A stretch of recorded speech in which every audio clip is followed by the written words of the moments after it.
about that and having your eyes in the right place. Sometimes your eyes can fool you. How about that play action there? And it sprang the big guy, didn't it? Able to dump it over the top to him.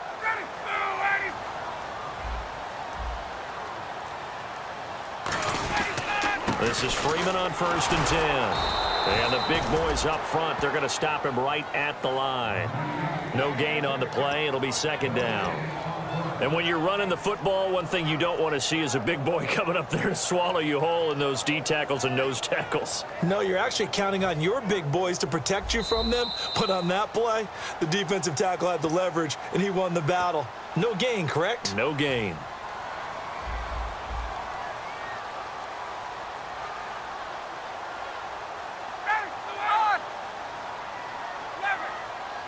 Looking to jam the receivers at the line here. Press coverage look defensively. On 2nd down, Freeman. And a short gain here down to the 22. Give him 3 yards on the run there. That still leaves him with a difficult 3rd and 8 coming up. We always like to talk about defense in terms of levels. 1st level defensive line, 2nd level linebackers, 3rd level defensive backs. On that run, that was what we call a 1st level run, and it was stopped by a 2nd level player.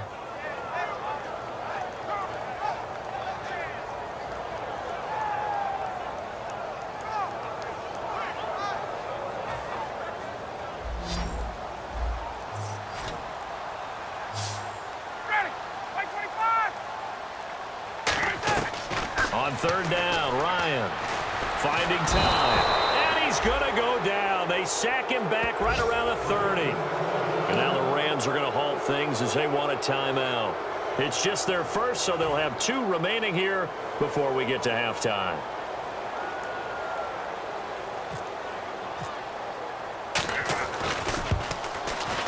And Parkey missed it. That's no good. Off to the right, and this game will remain tied here in quarter number 2.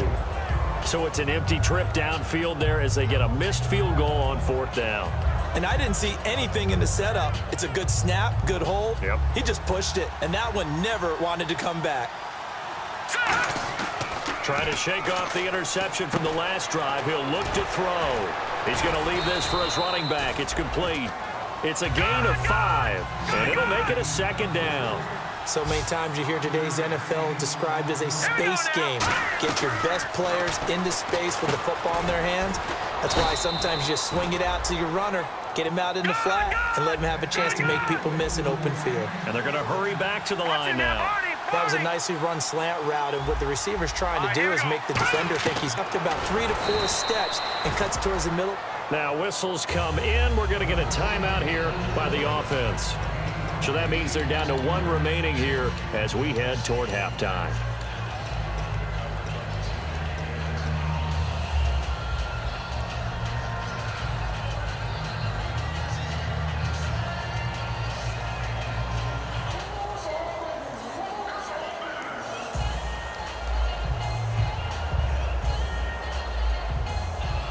Offense in a good spot here, 2nd and 2.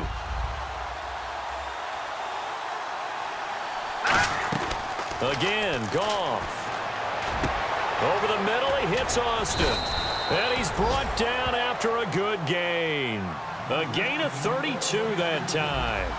When I watched Jared Goff on tape at Cal, I saw a guy who wasn't just a dart thrower. You know, a lot of people said, he's perfect for the West Coast offense. I always thought he could do a little bit more, and that was the reason why. He can push it downfield. He has a good, strong arm. Really nice play by the guys on the defensive side of the ball, but for the guys on the offensive line, they're doing a nice job of trying to protect their passer. But when a guy hops in the air and goes airborne to try and knock one away, it's difficult because you can't reach out and grab him. That'll be a holding penalty. So all you're trying to do is make some type of a play on him, make some type of contact to try and get his arms out of the sky. And the back goes into motion. Back to the air. Goff on 2nd down. And he's going to take this one in for a Rams touchdown. Trey Mason in the final seconds of the first half. And the Rams are in for 6. So they're able to break the tie just before halftime. Now they just don't want anything crazy to happen on the ensuing kickoff. Yeah, they want to just add the extra point, get the kickoff taken care of and get to the locker room with the lead that they fought so hard to get. That's fielded in the end zone. And he'll bring it a few past the 20 to the 23-yard line. So out come the Falcons now. And from this spot in the field with the clock where it's at, you think we're just going to see a knee and that's it? And I think in this situation, that's the proper play. But we do know there's some risk takers out there that may want to take one more shot before the clock runs out. And unless this is a quick incompletion, this is likely the last play here of this first half. Final play of the half. It's Ryan. Dance high. So we have reached halftime with a touchdown. That's the difference on the scoreboard. As we'll send you down to Orlando as we check in with Larry Ridley and our EA Sports halftime report. Larry, both teams appear ready for the fight ahead, and we resume action here in quarter number 3. And no return on this one as the fair catch is signaled for and taken. And now out on the field, here comes Los Angeles. They have the lead. Now they'll be looking for some separation here as we begin the third quarter. I like the way you term that because now I think they go a little bit deeper into their playbook. They like what they did in the first half. That worked okay. But in order to get the separation that you just talked about, change things up a little bit. Change your tendencies, try and hit them a little bit more with some things they didn't see in the first half. We'll see if they do just that. 4 yards on the pickup, and it'll be a second down. Got to give credit where it's due. Really nice defense on that play. The pitch and catch was successful, but not any run after it. Hurry up, here we go. All right, now, lucky 56. Lucky 56. On second down, here's Goff. That's complete to his tight end. This is Lance Kendricks. It's a gain of 5 on the play, and that'll make it 3rd and 1. Partner, it's a lot of fun watching the NFL now, isn't it? Because when the big fella runs routes, it used to be when we were kids, he'd run about 3 different routes, and that was it. Now he can run anything and catch the balls we just saw there. All right, here we go.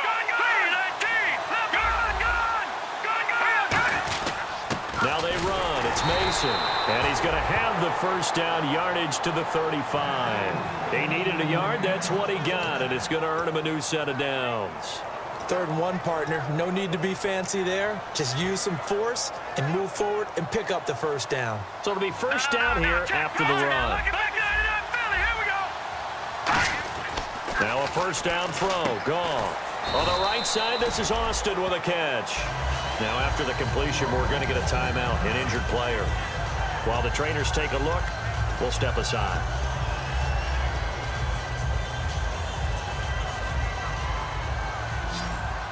Looks like the defense in press coverage here. They'll run here with Mason. And he'll go down right around the 47 this time. Only 3 there on the pickup, but that's enough to move the chains. 2nd and inches is oftentimes an invitation for an offense coordinator to take a big shot downfield because he feels like he can come back on 3rd down and pick up the first down. But sometimes you just don't want to break 10 at the first down. That's exactly what they do. They'll run again with Mason. Fighting through. And able to push his way forward here for a good little gain.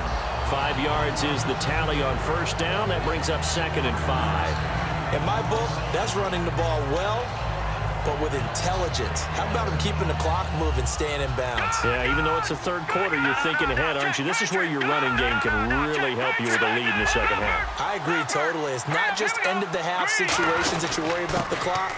It's throughout the game. And with a lead, stay in bounds. Make them fight harder to try and catch you. Face mask penalty, and Charles, you were a defender. You know sometimes in the heat of the moment, it's hard to keep your hands away from that face mask. Sometimes you just get out of position as a defender when you're trying to make a tackle, so you end up flailing away, and your hand gets into the wrong spot. They'll come out in the pistol. On first down, gone. And he finds a man on the crossing route. And he'll get into the end zone. Touchdown, Rams. Their dangerous wide receiver. His 2nd touchdown on the season. And the Rams add on to their lead. And they're able to up the lead by 1 more. The Rams kickoff team on the field. And here we go with the ball in the air. This is fielded a couple yards deep. They'll bring it back to just about the 25. Call it the 24-yard line. Here comes the Falcons offense. It's their first possession of the second half now. They're down in this game. A chance for the offense, though, to put something on the board, get some momentum here in half two.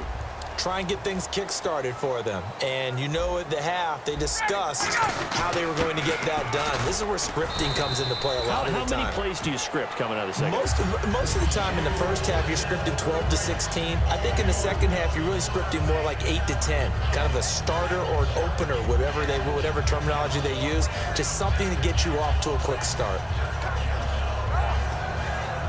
Now it's 2nd and 7. And on the outside, they're playing press coverage. On 2nd down, here's Ryan. He's just going to dump this one off to his fullback out of the backfield. And they'll take him down at the 31-yard line. It's interesting because when I'm watching college football and I'm evaluating guys for the draft now, my list of fullbacks, pure fullbacks, it's a very short list. I'm probably evaluating more punters and kickers now than I am fullbacks, but it doesn't matter what you call a position, it's who you put there, and there we saw completion. They snap it at 1. Now Ryan. It's caught. Jones. And he's going to have the first down at about the 38. And Brandon, from our time in college football, where receivers weren't running the traditional NFL route tree, one thing they did learn, find open areas, find soft spots, and set up and catch the ball. And I think we just saw that there. Yeah, we saw that indeed, picking up the first. Now Ryan going to give it to Freeman. Looking for an opening, not much there. He'll get it to the 39. Credit him with a 1-yard gain there to make it 2nd and 9. That was a really nice play, be able to stack that one up. When they get back in the huddle, he's got to tell his guys up front, great job. They kept people off of him, allowed him to run free and make the hit on the runner. Filled the gap nicely, kept him to just a 1-yard gain. And ready now for 2nd and 9. Freeman again. And he'll be brought down just shy of the 45. Call it a gain of 5 that time, and they'll be left with a 3rd and about 4. Frustrating for a defense, energizing for an offense. Finding a way to create that type of yardage in your running game, that'll make the guys carrying the ball very, very happy.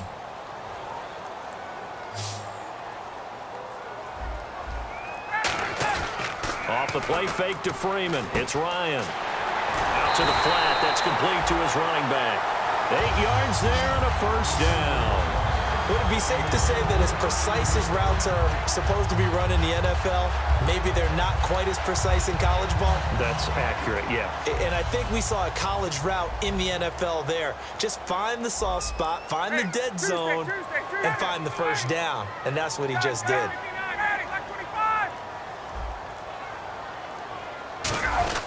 Ryan on the handoff. It's Freeman.